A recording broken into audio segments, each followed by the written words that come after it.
నా విస్కీలో కలుపుకొని త్రాగేవాడిని. After all నువ్వెంత? ఇలాంటి వాళ్ళని నా సర్వీస్ లో చాలా మందిని చూశాను.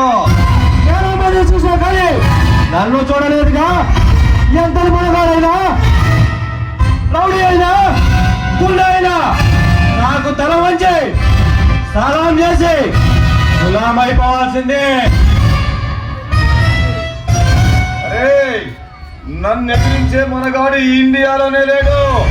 నీకు చావు దగ్గర పడే నా దగ్గరకు వచ్చినట్టు నిలువునా నిన్ను నరకక ముందే ఇక్కడి నుంచి మర్యాదగా వెళ్ళిపో, లేదా చచ్చిపోతా. నీలాంటి దేశంలో చేల్చాలని ప్రయత్నిస్తున్నారు.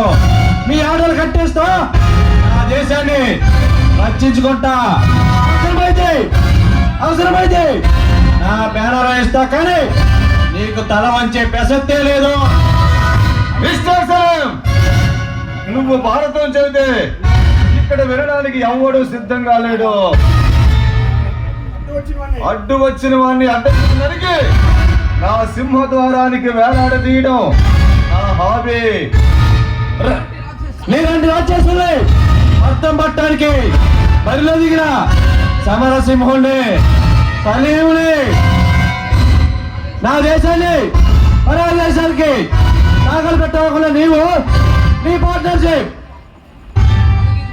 ఆ రోజు పాసిరెడ్డి ముగ్గురిని అడ్డగా నరికి నా కాలేజ్ గేట్ కి వేలాడదీస్తా. అరే సలీం, అనవసరంగా నాతో శత్రుత్వాన్ని పెంచుకోకు. నీకు మంచిది కాదు. నాతో చేతులు కలుపు, రాష్ట్రాన్ని చేతుల్లో పెట్టిస్తా. ఇప్పుడు నువ్వు చెప్పినట్టే ఈ నాయకులందరూ వింటారు.